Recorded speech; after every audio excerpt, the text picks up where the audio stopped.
Chairman Narendra Kumar గారికి, కందికొండ ప్రసాద్ గారికి, రెడ్డి గారికి, నాగభూషణ్ గారికి, మిత్రులు మాజీ అశ్వత్ రెడ్డి గారికి, మరి వారితో పాటు సంఘం డైరీ డైరెక్టర్లకు, విచ్చేసినటువంటి జిల్లా రైతు సోదరులకు హృదయపూర్వక నమస్కారం. వాటితో పాటు ఈ కార్యక్రమంలో పాల్పంచుకుంటున్నటువంటి సంఘం డైరీ అధికారులకు కూడా హృదయపూర్వక శుభాభినందనలు తెలియజేస్తాను. జిల్లాకు కొత్త కాబట్టి, నాకు పాత మిత్రుడైనా కానీ జిల్లాకు కొత్త కాబట్టి రెండు మాటలు డైరీ గురించి, రెండు విషయాలు నరేంద్ర గారి కుటుంబం గురించి మనం తెలుసుకుంటే మంచిదంటే, ఎవరి చేతుల్లో మనం బిడ్డనిచ్చేటప్పుడు ఎవరి చేతుల్లో పెడతామని ఎట్లా ఆలోచిస్తామో మన జీవన విధానంలో ఒక భాగస్వామ్యం కాబోతుంది పాడి పరిశ్రమ అనేటువంటిది. కాబట్టి మనం మంచి పార్ట్నర్ ఎంచుకుంటున్నామా లేదా అనేది కూడా మనం తెలుసుకోవాలి. రాష్ట్రంలో ఇవాళ డైరీలు చాలా వచ్చినాయి. ఒక 10-20 పేర్లు మీరే చెప్పగలుగుతారు, పక్కన ఉన్నటువంటి చిత్తూరులో గాని లేకపోతే రాష్ట్రంలో ఉన్నటువంటివి కానీ. మరి ఇన్ని డైరీలలో ఈ సంఘం డైరీ ప్రత్యేకత ఏంది? అందరూ వాళ్ళు పాల్గొంటారు, వీళ్ళు పాల్గొంటారు, ₹1 ఎక్కువ తక్కువ వీళ్ళు రేట్ ఇస్తారు, వాళ్ళు రేట్ ఇస్తారు. ఏంటి సంఘం డైరీ ప్రత్యేకత? ఎందుకు సంఘం డైరీకి మనం పాల్గొయాలా? ఎందుకు సంఘం డైరీకి మనం సపోర్ట్ చేయాలా? ఒకటే ఆలోచిస్తే, ఈ కంపెనీలన్నీ కూడా ప్రైవేట్ లిమిటెడ్ లాభాపార్జనతో పనిచేసేటువంటి కంపెనీలే. సంఘం విజయ తప్ప ఈ రాష్ట్రంలో ఉన్న కంపెనీలన్నీ లాభాల కోసం పనిచేసే కంపెనీలే. కేవలం సంఘం డైరీ మాత్రమే రైతుల కోసం, రైతుల చేత నడపబడేటువంటి సంస్థ. ఇక్కడ కూర్చున్నారు వీళ్ళందరూ కూడా డైరెక్టర్లే. ఎవరన్నా బెంజ్ కారులో తిరిగిన వాళ్ళు కనపడ్డారా మనకి? మీరు కారులో వచ్చినారా, టాక్సీలో? బాడీ కారులో వచ్చిన వాళ్ళు వీళ్ళందరూ సంఘం డైరీ వాళ్ళు, డైరెక్టర్లు. వాళ్ళు 1000 కోట్ల కంపెనీ డైరెక్టర్లు. వీళ్ళు మామూలు ఏదో ₹50 కంపెనీ డైరెక్టర్లు కాదు, 1000 కోట్లు నడిపేటువంటి కంపెనీ డైరెక్టర్లు. దీంట్లో రూల్ ఏంటంటే, డైరెక్టర్ కావాలంటే వాళ్ళు చెల్లింగ్ సెంటర్ లో పాల్గొయాల. వీళ్ళందరూ పాల్గొచ్చారు. ఇట్లే ఎవరు బెంజ్ కారులో తిరిగి ఫ్లైట్లో ఎక్కేవాళ్ళు కాదు. ఇక్కడ కూర్చుని చూస్తున్నాం ఒక్కో డైరీలో శాలరీ ఎంత వస్తుంది అని. ఒక కంపెనీ మీ పేరు చెప్తే బాగుండదు. ఒక సేల్స్ మేనేజర్ హెడ్ కి ఎంత అంటే 37 లక్షలు వాళ్ళకి సంవత్సరం జీతం కనపడింది. ఒక ఆయన జీతం, ఎండి కాదు, సేల్స్ నడిపే ఆయన జీతం 37 లక్షలు. బహుశా వీళ్ళ డైరెక్టర్లు అందరూ కలిపిన సంవత్సరానికి అంత జీతాలు తీసుకోరు. వీళ్ళ గౌరవ వేతనాలు ఇస్తారు. వీళ్ళెవ్వరూ కూడా జీతాల కోసం పనిచేసే వాళ్ళు కాదు, గౌరవ వేతనాలు ఇస్తారు. మీటింగ్ కో సంవత్సరానికో ఇంత కలిపినప్పుడు వచ్చిపోయే ఖర్చులకు ఇట్లా వస్తే టీఏడీఏలో గౌరవ వేతనాలు ఇచ్చేటువంటి సంస్థ. మరి డబ్బులు ఎక్కడికి పోతాయి? వీళ్ళది ఒకటే పాలసీ, రూపాయి రైతు దగ్గర నుంచి మనం తీసుకుంటే తిరిగి ఆ రూపాయి మనకు లాభం వస్తే తిరిగి రైతుకే ఇవ్వాలి. వీళ్ళ ఎంప్లాయీస్ కింద ముందు నరేంద్ర కుమార్ గారు చెప్పారు, మిగిలినవన్నీ కంపెనీలు అయితే ఇది ఒక వ్యవస్థ, మన కోసం నిర్మించబడినటువంటి వ్యవస్థ. ఈ జిల్లా కొత్త కాబట్టి నేను చెప్తున్నా, బ్యూటిఫుల్ వ్యవస్థ. వీళ్ళు రేట్ ఉంటుంది. ప్రైవేట్ కంపెనీలు ఏం చేస్తారు, పరాకువాండ్లపల్లిలో నాకు కాంపిటీషన్ లేదంటే ₹25 లీటర్ కొంటారు. ఎందుకు వచ్చినోడికి సచ్చిందే కట్టమని మనం పోస్తాం. కాంపిటీషన్ వస్తే ₹30 పెంచుతాడు మరుసటి రోజు ₹40 పెంచుతాడు. కానీ సంఘం డైరీకి అట్లా లేదు. నువ్వు గుంటూరులో పోసినా, ప్రకాశంలో పోసినా, పరాకువాండ్లపల్లిలో పోసినా ఒకటే రేటే. వాళ్ళ కాంపిటీషన్ వచ్చింది కదా అని ఒక రేటు, కాంపిటీషన్ లేదు కదా అని ఒక రేటు, ఈ రేట్లు ఉండవు. ఒకటే రేటు డిసైడ్ చేస్తారు. ఇంత ఫ్యాట్ పర్సెంటేజ్ ఉంటే ఇంత రేట్ అని పర్సెంటేజ్ డిసైడ్ చేస్తారు, పోస్తారు. మార్కెట్ లో అందరితో పాటు కాంపీట్ చేసి అమ్ముతారు. వాళ్ళేం మాకు అయ్యా తక్కువకు మేము మాది కొనండి అని ఎవరిని మార్కెట్ చేయరు, మా నాణ్యతను చూసి కొనండి అని. సంఘం డైరీని ఇవాళ మీరు కౌంటర్లు మాకు ఓపెన్ చేయండి అని హైదరాబాద్ లాంటి సిటీలో నుంచి డిమాండ్ ఉంది. కేవలం వీళ్ళ క్వాలిటీని చూసే. కల్తీ ఉండదు, ఏమీ ఉండవు. కానీ వాళ్ళకి చేత కావడం లేదు. ఎందుకు అనంటే, వాళ్ళు 5 లక్షలు ప్రొక్యూర్ చేస్తే 5 లక్షలు 2-3 జిల్లాల్లోనే సేల్స్ అయిపోతున్నాయి. బయట కాదు. వాళ్ళ డిమాండ్ అంత స్థాయిలో ఇవాళ సంఘం డైరీకి ఉంది. కేవలం ఎందుకు అనంటే క్వాలిటీ.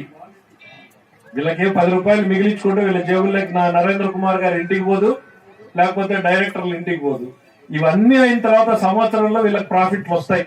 అన్ని కంపెనీలకు వచ్చినట్లే. యాటికి పోవాలి ప్రాఫిట్లు? ఎవరికి పోవాలా?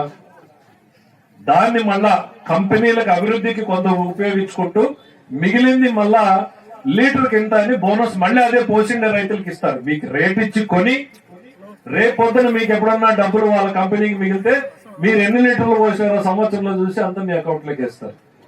ఎక్కడన్నా ఉందా ఇట్లా వ్యాపారం చేసే సంస్థ? మనం ఆలోచించుకోండి. ఎందుకంటే ఈ రోజు ఎవరో టెంప్టేషన్ రేపు పొద్దున ఇంకోరు వచ్చి ₹1 ఎక్కువ ఇస్తే 3 నెలలు ఇస్తాడో 6 నెలలు ఇస్తాడో, పక్కన వాడిని చంపేసే వరకు ఇస్తాడు, పక్కన వాడు చచ్చిపోతేనే మళ్ళా వాడు అడుగు నేలకు దించుతాడు. ఇట్లాంటి వ్యవస్థ 77 నుంచి నడుస్తూ ఉందంటే కేవలం రైతుల మీద నమ్మకంతో. ఇవాళ కందుకుంటే ఇందాక ఓ మాట అన్నాడు, ఈ ప్రభుత్వాలు మారిన తర్వాత చాలా ఇబ్బందులు పెట్టాలని చూశారు. ఎందుకు? ప్రైవేట్ కంపెనీలకి వీళ్ళు కంటగింపు. ఇట్లాంటి వాళ్ళు లేకపోతే ఏమన్నా వ్యాపారం చేసుకోవచ్చు. కాబట్టి అందరూ అన్ని రకాలుగా ప్రయత్నం చేసినా కూడా, ఎన్ని ఇబ్బందులు పెట్టినా కూడా ఈ వ్యవస్థ నిలబడింది, నిలబడుతుంది కూడా. దాంట్లో ఎటువంటి అనుమానం లేదు. ఎందుకనంటే దీనికి ఉన్నటువంటి రైతాంగపు బలము ఈ రాష్ట్రంలో వేరే ఏ డైరీకి కూడా లేదు. మిగిలిన మధ్య ఉండేటువంటిది వ్యాపారమైన సంబంధాలు. ఈ సంస్థ రైతులతో నేను డైరీల శంకుస్థాపనలో కూడా నేను పార్టిసిపేట్ చేశా. వీళ్ళు మానవ సంబంధాలు, కుటుంబ సంబంధాలు. వీళ్ళని రైతులు వ్యాపార వస్తువు కింద చూడరు. వీళ్ళు మా భాగస్వాములు అనేటువంటి రకంగా చూస్తారు. కాబట్టి ఈ అనుబంధం అనేటువంటిది మిగిలిన దగ్గర రాదు. డెఫినెట్ గా ఈ సంస్థ మనకి నరేంద్ర గారు ఇప్పటికి నాకు ఒక 5 ఏళ్ల నుంచి నా వెనకాల పడ్డా, నేను చేయలేకపోయినాను, మీరు చేశారు. నాకు చిల్లింగ్ సెంటర్ ప్లేస్ ఇవ్వు, మీ జిల్లాకు రావాలి, నేను నాకు లాభమైన నష్టమైన ఇంత దూరం నుంచి నేను తీసుకుపోయినా, నాకు నష్టం వచ్చినా సరే మనం ఆ వ్యవస్థను అనంతపూర్ జిల్లాలో స్టెబిలైజ్ చేయాలనేది ఉంది మాకు అనేటువంటి చెప్పారు. నేను చేయలేకపోయినా వాళ్ళు సొంతంగా ఇవాళ మన కళ్ళెదురుగా చేసి చూపించుకోగలిగారు. ఒక 1000 కోట్ల రూపాయల సంస్థ, లాభాపేక్ష లేని సంస్థ, రైతుల కోసం పనిచేసేటువంటి సంస్థ మన ఏరియాకి వచ్చినప్పుడు మనం కూడా దాన్ని సపోర్ట్ చేద్దాం. వాళ్ళేం రూపాయి తక్కువ ఇవ్వమని అడగరు, రూపాయి మార్కెట్ లెక్కన తక్కువ ఇవ్వమని అడగరు, బెటర్ సర్వీసెస్ ఇస్తారు. వాళ్ళని నిలబెట్టుకుంటే మళ్ళా మనలాంటి రైతులు, వాళ్ళకి ఇంట్రెస్ట్ వస్తే కదిర్లో చిల్లింగ్ సెంటర్ ఒక రూట్ ఎస్టాబ్లిష్ చేసుకోగలుగుతూ పోతారు. కాబట్టి 10 మంది రైతులకు చెప్పండి, అరే వాళ్ళకు వీళ్ళకు పోసే బదులు మనం సంఘం పాల్గొద్దాం రా, పోస్తే ఈ రోజు రూపాయి మిగులుతుంది, మనలాంటి రైతే బాగుపడతాడు. దీంట్లో ఓనర్స్ ఎవరు ఈ కంపెనీకి? అంతా రైతులే. నరేంద్ర కుమార్కి ఎన్ని షేర్లు ఉంటాయో మిగిలిన వాళ్ళకి కూడా అన్ని షేర్లు ఉంటాయి, ఈ డైరెక్టర్లకి అన్ని షేర్లు ఉంటాయి. ఆ రోజులు పెట్టినట్టు ఏదో ₹1000 ₹10,000 పెట్టింటే ఆ షేర్లు ఒక 10 ఎంతమంది భాగస్వాములు సార్ మీ దాంట్లో? 300 సొసైటీలు, అంటే గ్రామాల్లో మళ్ళీ సొసైటీలు వేసి వాళ్ళ ద్వారా ఈ కంపెనీ పెట్టుకున్నటువంటి సంస్థ. కాబట్టి అన్ని డైరీలు వేరు, సంఘం డైరీ వేరు. దీన్ని నిలబెట్టుకుంటే మనకు మన కాళ్ళ మీద మనం నిలబడేకి ఉపయోగపడుతుంది. కాబట్టి ఖచ్చితంగా మీరే కాదు 10 మందిని సంఘం డైరీ వైపు ప్రజలు మళ్లించేటట్టు చూడాలి అనేటువంటిది నేను చెప్తూ, నరేంద్ర కుమార్ గారి గురించి 2 మాటలు. 94లో 28 ఏళ్ల వయసులో ఇద్దరం ఒకటేసారి శాసనసభలోకి అడుగు పెట్టాం. 5 సార్లు వరుసగా ఆయన కంటిన్యూస్ గా ఎమ్మెల్యేగా గెలుస్తూ 25 సంవత్సరాలు రాజకీయ జీవితాన్ని చేశాడు. వాళ్ళ తండ్రి గారు ధూళిపాల వీరయ్య చౌదరి గారు రాష్ట్ర రెవెన్యూ మంత్రిగా కూడా చేశారు. తెలుగుదేశం పార్టీ రాజకీయాలు లెక్కిస్తే రాష్ట్ర తెలుగు రైతు అధ్యక్షుడిగా కూడా చేశాడు. అంటే ఆయన ఇంటి పేరులోనే ధూళిపాల ఉన్నది, పాల కాదు పాలే, ఇంటి పేరులోనే పాల పెట్టుకున్నారు ఆయన. సో వాళ్ళ జీవితం మొత్తం కూడా పాడి రైతులతో మమేకమైన కుటుంబం. ఎక్కడో గాల్లో తిరిగిన కుటుంబం కాదు. రాజకీయాల్లో 5 సార్లు ఈ కాలంలో గెలవాలంటే నేల మీద నడిస్తేనే గెలుస్తాం, అవునా కదా? సో నేల మీద నడిచే కుటుంబం, ఆ నేలను నమ్ముకున్న రైతులతో నడిచేటువంటి కుటుంబం. కాబట్టి ఇన్ని సంవత్సరాలు అటు రాజకీయాల్లో గాని ఇటు ఈ వ్యవస్థలో గాని బలమైనటువంటి ముద్ర నేర్చుకోగలిగారు. వాళ్ళ తండ్రి అడుగుజాడల్లోనే ఇవాళ నరేంద్ర కుమార్ గారు కూడా పోతున్నారు. ఆయన ఏ రూటు 1977లో ప్రారంభించినప్పుడు పెట్టారో అదే నమ్మకాన్ని ఆయన పంచగట్టిండొచ్చి, ఆయన ప్యాంటు షర్ట్ వేసిండొచ్చు, కానీ అదే నమ్మకాన్ని ఇవాళ రైతుల్లో ఈ కుటుంబం నిలబెట్టుకుంది. ఖచ్చితంగా అంటే 24 గంటల్లో ఇన్ని ప్రభుత్వాలు ఎన్ని ఇబ్బందులు పెట్టాలని చూసినా కూడా వ్యవస్థ నిలబడిందంటే కేవలం రైతుల ఆశీస్సులతోటి అనేటువంటి తెలియజేస్తూ, మరి ఈ రోజు మన జిల్లాలో అప్పుడెప్పుడో గుంటూరు జిల్లాలో 1-2 డైరీల శంకుస్థాపన కుంటే పిలిస్తే నేను వెళ్ళి భూమి పూజ చేసి వచ్చాం. ఇవాళ ఇక్కడ ఓపెనింగ్ చేస్తూ ఉన్నాం.